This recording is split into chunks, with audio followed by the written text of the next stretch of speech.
मंडली अध्यक्ष विद्यालय बैंक सदस्य भातृमंडली गुरु इत्यादि साधु श्रद्धालु मंडली समस्त आम समस्त अवगत है आमर सत्संग केन्द्र रघुनाथ आनुकूल्य दिवस आदि कार्यक्रम भितर विभिन्न कार्यक्रम हाथ नहीं सन्ध्या गोटे मानवीय मनोरम परिवेश भितर आम आचार्य परम निवासी से आचार्य गठामूलक जन्म आविर्भाव दिवस को आम परिपालन कर प्रभु पाखे प्रार्थना करुँच प्रभु जो भाव ये आचार्य धारा भेजते ये समस्त कार्यक्रम अग्रणी भाव देश दुनिया पृथ्वीर सबू देश सबू प्रांतर जे भाई माँ किपरि भाव प्रेरणा पृष्ठ कर चलती से भाव परिचालू तीर्थ सकाल दीर्घ बंधु एवं तार भर आम मैंने समस्ते ही अनुप्राणित हो उठा ठाकुरत्व आम जागृत हम एवं तार भर जगत धन्य हम एवं जो मैंने हजि जो मैंने लुचि जाती पुणी आम फेरी आनी महास्रोत सामिल कर जीवन धन्य करवा यह प्रभु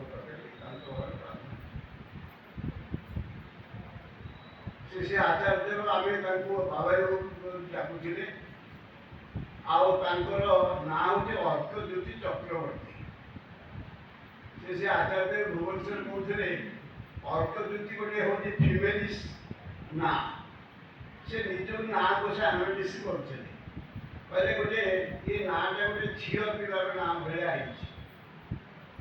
एवं तार भर विभिन्न प्रकार सब कथा सब कहते सी जो श्री दादा एवं बड़ बौदी से जो आसाम थे से श्री आचार्य से गर्भ संसार होते एवं कलिकता नर्सिंग होम से जन्म होते से 1968 मसीहा जून मास 7 तारीख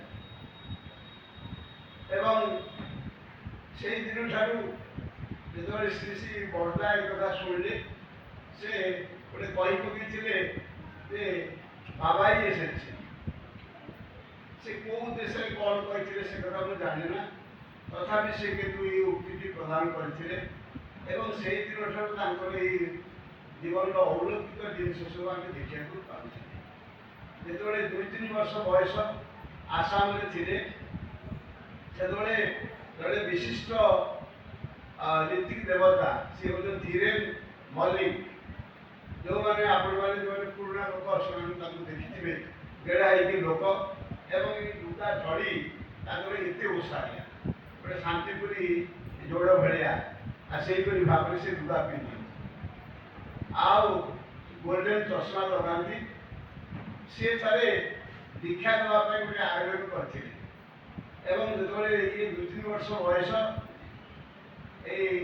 आचार्य आमर ये भल गोटे खुशी कहते जाते दीक्षा देवाई आयोजन हम पचारे केते दीक्षा हम बहुत दीक्षा आयोजन कराई 100 दीक्षा किंतु सी आंगुठी देखिए कहले 3 मिनट ये कहले हाँ एत दीक्षा व्यवस्था सब हो ये कौन पिला कौन गोटे कहीदे से जो पूरा जो बाहर की जाऊँच दीक्षा देवाई पुणी पचारुंट सी कहते 3टी दीक्षा हम ये आश्चर्य हो गले देखागला बहु लोक जमा होते समस्ते सब उठी आठी चलीगले से सब से 3टी दीक्षा ही करा ये हूँ बाक्सिद्धि व्यक्ति से आचार्य कहते तुम्हें सब बाबा संग्रह कर सी हूँ बाक्सिद्ध व्यक्तित्व से जहाँ कहीदेव साही कह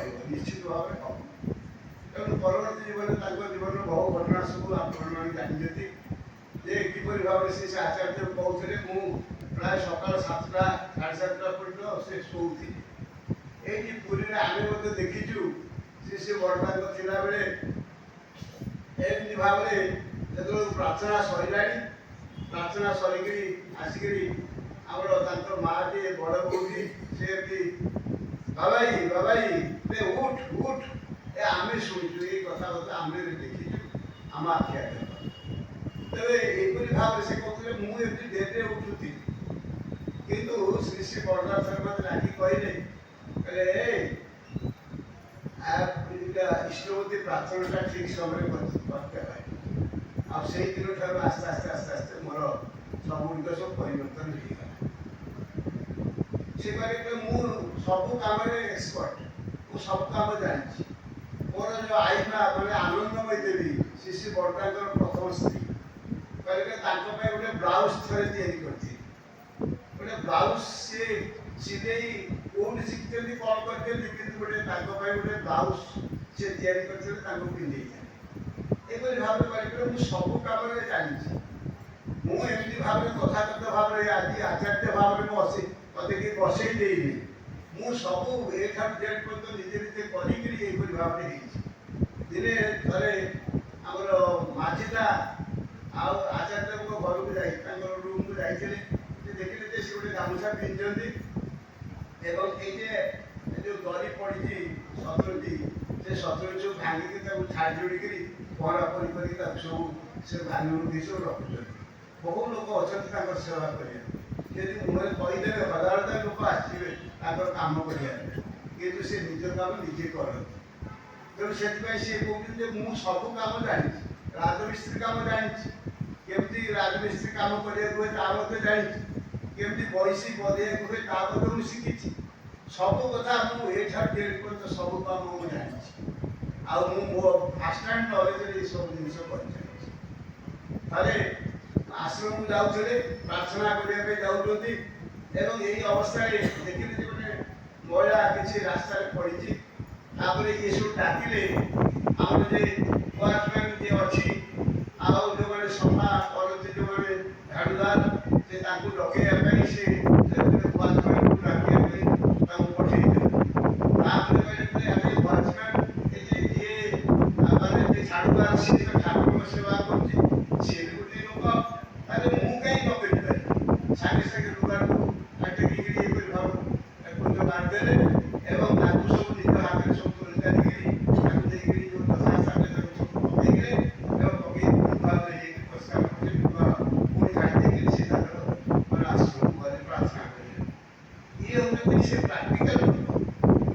ସବୁ ଜିନିଷ ସେ ଏଇପରି ଭାବରେ ସେ ନିଜେ ନିଜେ କରିଥିଲେ। ବହୁ କଥା ତାଙ୍କ ଜୀବନର ଥରେ ଗାଡ଼ିରେ ଯାଉଥାନ୍ତି, ଏଇ ଯେଉଁ ଆମର ଶ୍ରୀ ଶ୍ରୀ ଠାକୁରଙ୍କର ସମାଧି, ସେ ସମାଧି ପାଖାପାଖି 1300 ଆଉ ଆମର ଯେ ଗ୍ୟାରେଜ, ସେ ଠାକୁରଙ୍କର ଯେଉଁ ଗ୍ୟାରେଜ ଅଛି, ସେ ଗ୍ୟାରେଜରେ ପେଟ୍ରୋଲ ମାନେ ହଜାର ହଜାର ଲିଟର ପେଟ୍ରୋଲ ଡିଜେଲ ସବୁ ରହିଛି, ମାନେ ଷ୍ଟକ୍ ହେଇକି ରହିଛି।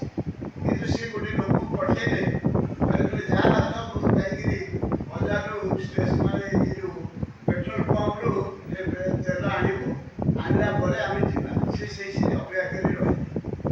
ଇଚ୍ଛା କରିଥିଲେ ସେ ଯଦି କହିଥାନ୍ତେ ତାହେଲେ ସାଙ୍ଗେ ସାଙ୍ଗେ ଆମ ଗ୍ୟାରେଜରୁ ମଧ୍ୟ ତେଲ ଆସି ପାରିଥାନ୍ତା ଏବଂ ସେ ଯାଇଥାନ୍ତେ ପରବର୍ତ୍ତୀ ସମୟରେ ତେଲ ଆଣିକି ସେ ପୁରୀ ଦେଇ ପାରିଥାନ୍ତେ।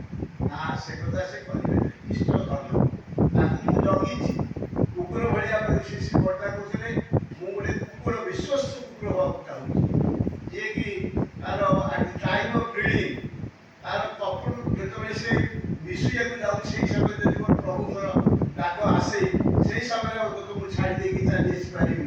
ସେଇପରି ଭାବରେ ଗୋଟେ ଭକ୍ତ ଭାବରେ ମୁଁ ଚାହୁଁଛି। ତେଣୁ ସେଇପରି ଭାବରେ ଶ୍ରୀ ଶ୍ରୀ ଆଚାର୍ଯ୍ୟ ମଧ୍ୟ ସେଇପରି ଭାବରେ ସେ ଇଷ୍ଟଙ୍କର କୌଣସି କିଛି ଗୋଟେ ଜିନିଷ ନେବା ପାଇଁ ଚାହୁଁନାହାନ୍ତି। ଦିନେ ଥରେ ବାହାରକୁ ଯାଉଛନ୍ତି, ଗାଡ଼ିରେ ଯାଉଛନ୍ତି ଏବଂ ହଠାତ୍ କରି ସେ ସାଙ୍ଗେ ସାଙ୍ଗେ ଯେତେବେଳେ ଘରକୁ ଆସନ୍ତି ସବୁ ଲାଇଟ୍ ସୁଇଚ୍ ମାନେ ଫ୍ୟାନ୍ ସୁଇଚ୍ ବି ସବୁ ବନ୍ଦ କରନ୍ତି, କିନ୍ତୁ ଗାଡ଼ିରେ ବସିଛନ୍ତି, ଡ୍ରାଇଭର ଡ୍ରାଇଭିଂ କରିବ, ସେଇ ଅବସ୍ଥାରେ ହଠାତ୍ କରି କହିଲେ ଆମେ ଏଠୁ ଆସିଛୁ କହିକି ସାଙ୍ଗେ ସାଙ୍ଗେ ସେ ଚାଲିଲେ ଏବଂ ଯାଇକରି ରୁମ୍କୁ ପୁଣି ଖୋଲିକିରି ତାକୁ ଦେଖିଲେ ଯେ ସୁଇଚ୍ ଫୁଇଚ୍ ବନ୍ଦ। ତାଙ୍କ ମନେ ପଡ଼ିଲା ଯେ ଗୋଟେ ସୁଇଚ୍ ଗୋଟେ ବନ୍ଦ ହେଇନାହିଁ। ଠାକୁରଙ୍କ ଧନ କିପରି ଭାବରେ ଅପବ୍ୟୟ ହେଉଛି, କାରଣ ମୁଁ ତ ଯିବି ଆସନ୍ତୁ କେତେ ସମୟ, ଆଉ ସେ ସମୟ ଭିତରେ ଏଇ ଯେଉଁ ସୁଇଚ୍ଟା ଜଳିବ ଆଉ ସେଥିରେ ଯେଉଁ ଠାକୁର ଯେଉଁ ପଇସା ଖର୍ଚ୍ଚ ହେବ, ଯେଉଁ ବିଲ୍ଟା ହେବ, ଇଲେକ୍ଟ୍ରିକ୍ ବିଲ୍ଟା ହେବ, ସେଇଟା ତ ଠାକୁରଙ୍କ ଦିନ। ତେଣୁ ସେଥିପାଇଁ ଠାକୁରଙ୍କ ଜିନିଷଟାକୁ ମୁଁ ଏବଂ ଗଲେ ଦେଖିଲେ ଯେ ହଁ ଦିଆ ହେଇଛି ଆଉ ସୁଇଚ୍ ବନ୍ଦ ହେଇଛି, ପୁଣି ଆସିଲେ ଗାଡ଼ିରେ ବସିଲେ ଆସିଲେ। ତେଣୁ ଏପରି ଭାବରେ ଯେ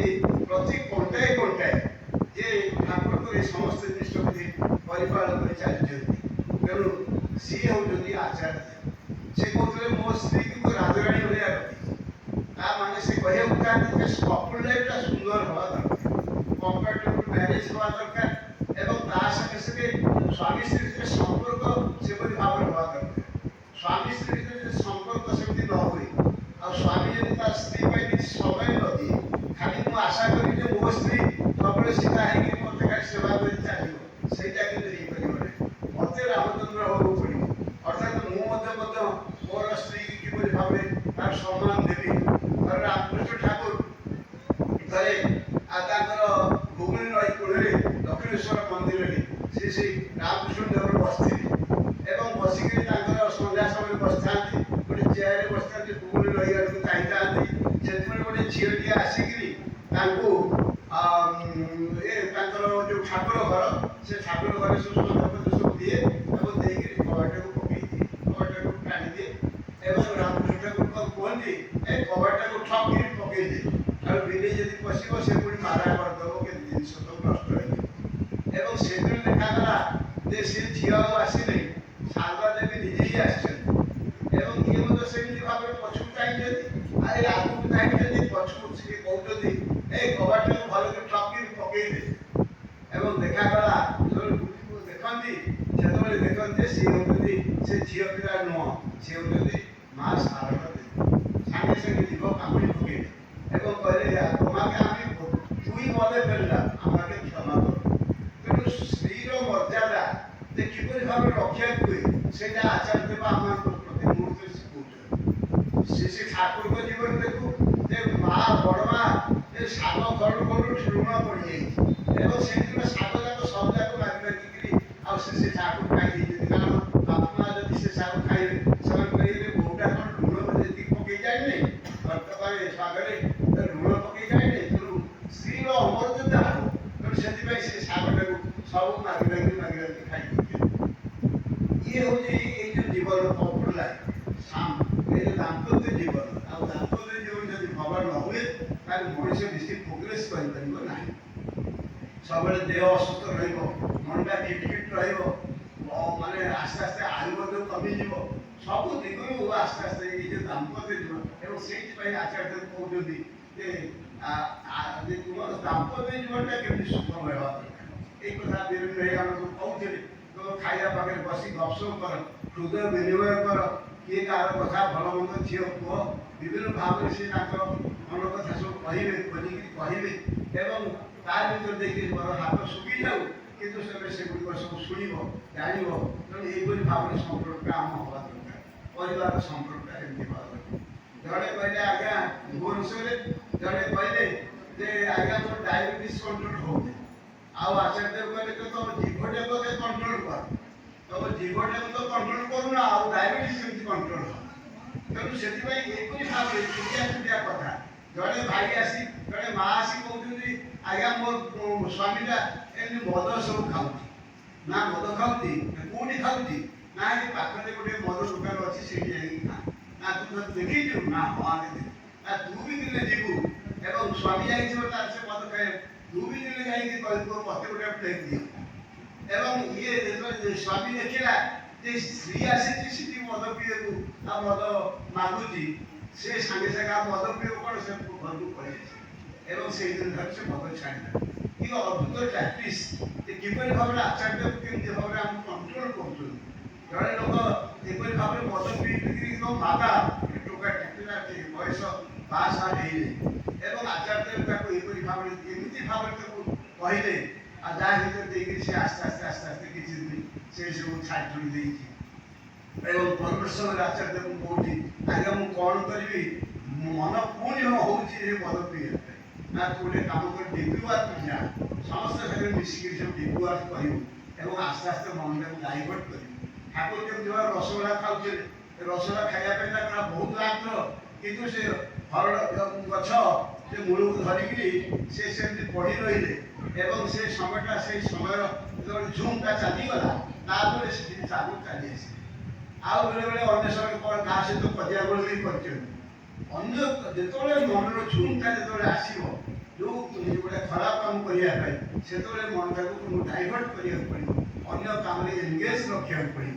ତେଣୁ ଏହିପରି ଭାବରେ ସେ ଆଚାର୍ଯ୍ୟ ଦେବ ଆମକୁ ଅତି ସହଜ ଭାବରେ ଆମକୁ ଏ ସମସ୍ତ ଡିଭିୱାସ ଏବଂ ଆମ ଜୀବନର ଚଳଣି କିପରି ଭାବରେ ହେବ। ଗୋଟେ ପିଲାଟେ ଆସି କହୁଛି ଆଜ୍ଞା ମୋର ଚାକିରି ହଉନି କ'ଣ କରିବି ନା ଗୋଟେ ଯାହା ଚାକିରି ମିଳୁଛି ଜଟକିରି ଯାହା ଆଖି ଆଗରେ ପଡୁଛି ଆଗେ ତାକୁ ଜଏନ୍ କରିବା ତାପରେ ଯେତେବେଳେ ଦେଖିବୁ ଭଲ ଚାକିରି କିଛି ଆସୁଛି ତାକୁ ପୁଣି ଦେଇକିରି ଆଉ ଗୋଟେ ଜାଗାକୁ ଯିବୁ। ତେଣୁ ଏପରି ଭାବରେ ପ୍ରତି ସମସ୍ୟାର ସମାଧାନ ସୂତ୍ର ସେ ଆମକୁ ଦେଉଛନ୍ତି। ଆଉ ସେଇଟା ହଉଛି ସେ ଆଚାର୍ଯ୍ୟ ପରମ୍ପରା। ଶ୍ରୀ ଠାକୁର ଥରେ 1951 ମସିହା 15/6/1951 ମସିହାରେ ଶ୍ରୀ ଠାକୁର ଥରେ କହୁଥିଲେ ଯେଉଁମାନେ ପୁରୁଷୋତ୍ତମ ଆସନ୍ତି ଇଷ୍ଟ ଜାଣିଛି ପୁରୁଷୋତ୍ତମ ଇଷ୍ଟ ହଉଛନ୍ତି ପୁରୁଷୋତ୍ତମ ଆଉ ପ୍ରତ୍ୟେକ ଗୁରୁ ବଂଶଧର ରେତ ଶରୀର ସୂକ୍ତ থাকে ଜାଣିତ କିନ୍ତୁ ଶ୍ରୀ ଠାକୁର ଥରେ କହୁଥିଲେ 1951 ମସିହାରେ ସେ କହୁଥିଲେ ଯେଉଁମାନେ ବିଧାୟକ ଯେଉଁମାନେ ଏ ଆଚାର୍ଯ୍ୟ ଯେଉଁମାନେ ଆସନ୍ତି ପୁରୁଷୋତ୍ତମ ରାମଚନ୍ଦ୍ର ଶ୍ରୀକୃଷ୍ଣ ବୁଦ୍ଧ ଯୀଶୁ ମହମ୍ମଦ ଉପେନ୍ଦ୍ର ରାମକୃଷ୍ଣ ସେମାନେ ହେଉଛନ୍ତି ବିଧାୟକ ମାନେ ନୀତି ନିୟମ କରନ୍ତି। ଯେଉଁ ନୀତି ନିୟମ ପାଳନ କରି ବିଶ୍ୱ ଦୁନିଆ ସମସ୍ତେ ସୁଖରେ ରହିବେ ତାଙ୍କୁ କୁହାଯାଏ ବିଧାୟକ।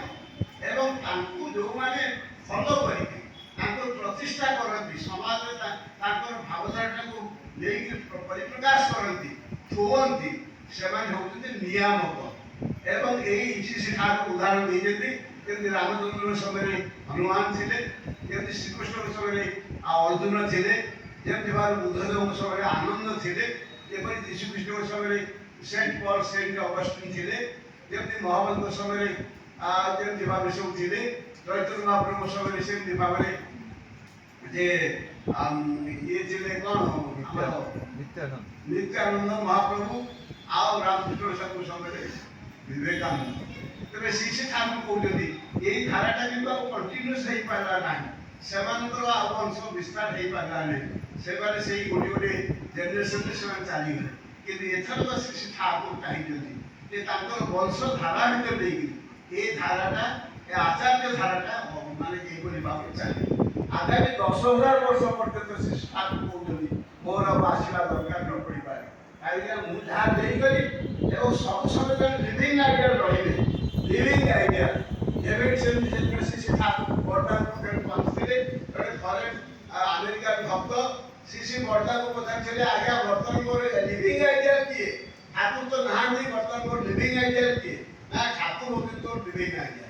ନା ଠାକୁର ତ ନାହାନ୍ତି, ବର୍ତ୍ତମାନ କିଏ ମୋର ଲିଭିଂ ଆଇଡ଼ିଆ? ଆଉ ଶ୍ରୀ ବର୍ଦ୍ଧା ଯେତେବେଳେ ସେ ବାଧ୍ୟ କରିଛନ୍ତି ଶ୍ରୀ ବର୍ଦ୍ଧା କହିଲେ ତୁମେ ମତେ ତମର ଲିଭିଂ ଆଇଡ଼ିଆ ଭାବରେ ତୁମେ ଗ୍ରହଣ କରିପାର। ତେଣୁ ସବୁବେଳେ ଲିଭିଂ ଆଇଡ଼ିଆ ଜଣେ ରହିବେ ଏବଂ ସେ ଗାଇଡ୍ କରିବେ ଯେ ପରମ ପୁରୁଷଙ୍କର ସମସ୍ତ ଭାବଧାରାଟାକୁ ନେଇ ଚଳିବେ। ବହୁ କଥା ସବୁ ଅଛି, ବହୁ ଆଲୋଚନା କରିବାର ସମୟ ସବୁ ନାହିଁ। ତେବେ ମୋ କହିବା କଥା ଆମମାନେ ତାଙ୍କର ଯେଉଁ ଇଏ କରୁଛେ ସିଏ ବର୍ତ୍ତମାନ ପୃଥିବୀଟା ଯେ ଅବିନ୍ଦା ଏବଂ ଆଚାର୍ଯ୍ୟକୁ ତାଙ୍କ ଯେଉଁ ଲୀଳା ବାପୁଙ୍କ ଲୀଳା ଏ ପୃଥିବୀଟାକୁ ସେମିତି ଯେମିତି ତାରରେ ଯେମିତି ମାନେ ଆମେ ସବୁ ମାନେ କଣ୍ଢେଇ ନାଚ ହୁଏ, ଏ କଣ୍ଢେଇ ନାଚ ଭିତରେ ତାର ଟିକେ ଖାଲି ଚାଲିଦେଲେ ହେଇଥିଲେ ସେ ଗୋଟେ ନାଚିବେ ସେ ଯେଉଁ କଣ୍ଢେଇ ନାଚେ ସେ ସେହିପରି ଭାବରେ ଆଜି ପୃଥିବୀର ସତ୍ସଙ୍ଗ ଏପରି ଧାରାଟାକୁ ସେ ଏପରି ଭାବରେ ନଚେଇ ଚାଲିଛନ୍ତି। ଏଟା ଅଭୂତପୂର୍ବ, କେବେ କଳ୍ପନା କରାଯାଇପାରୁନଥିଲା, କେବେ କୌଣସି ଦିନ ହେଇନଥିଲା। ମୁଁ ତ 22 ବର୍ଷ ବୟସରେ ଠାକୁରଙ୍କୁ ଦର୍ଶନ କରିଥିଲି, ମୋର ତ କାହିଁ ମୁଣ୍ଡରେ ସେଇ ଜିନିଷ ଆସିନଥିଲା। କିନ୍ତୁ 22 ବର୍ଷ ବୟସରେ ଅବିନ୍ଦା ଯାହା ଯାହା ଚିନ୍ତାଧାରା ସେ ଚିନ୍ତାଧାରା ବର୍ତ୍ତମାନ ପୃଥିବୀର ସବୁ ଭାଷାରେ ଏ ସମସ୍ତ ଠାକୁରଙ୍କ ଭାବଧାରାଟାକୁ ବହି ସବୁ ବର୍ତ୍ତମାନ ଟ୍ରାନ୍ସଲେଟ୍ ହେବାକୁ ଯାଉଛି। ତେଣୁ କିପରି ଭାବରେ ସେ ଚିନ୍ତା କରି ଚାଲିଛନ୍ତି ସେ କଥା ଆମେ କଳ୍ପନା କରିପାରିବା ନାହିଁ। ତେଣୁ ଆସନ୍ତୁ ଆଜି ଏଇ ଆଚାର୍ଯ୍ୟଙ୍କର ଏଇ 58ତମ ଜନ୍ମ ଆବିର୍ଭାବ ଦିବସରେ ଆମେ ପ୍ରଭୁଙ୍କ ପାଖରେ ପ୍ରାର୍ଥନା କରିବା ସେ ଆମକୁ ସେଇ ଭାବରେ ନେଇଯାଆନ୍ତୁ। ଆଉ ଶ୍ରୀ ଠାକୁର ସବୁ ସମୟ ଯେମିତି ଆମ ପାଖରେ ରହିବେ। ଠାକୁର ସେ ଆଚାର୍ଯ୍ୟ କହୁଛନ୍ତି ମୁଁ ଖାଇବାକୁ ଯାଉଛି, ମୁଁ ପ୍ରଭୁଙ୍କୁ କହିବି ମୁଁ ଖାଇବାକୁ ଯାଉଛି, ମୁଁ ମାନେ ଯାଉଛି ବଜାରକୁ ଯାଉଛି, ପ୍ରଭୁ ମୁଁ ଟିକେ ବଜାରକୁ ଯାଉଛି। ସବୁ ସମୟରେ ତୁମେ ଯଦି ଏହିପରି ଭାବରେ ଯାହା ବି କର, ଖରାପ କର ଭଲ କର ଯାହା କର, ସବୁ ସମୟରେ ଯଦି ଠାକୁରଙ୍କୁ ତୁମେ ଦେଇକି ଯଦି ଚାଲିବ ତାହେଲେ ସବୁ ସମୟରେ ତୁମ ଠାକୁରଙ୍କ ପାଖରେ ରହିବେ।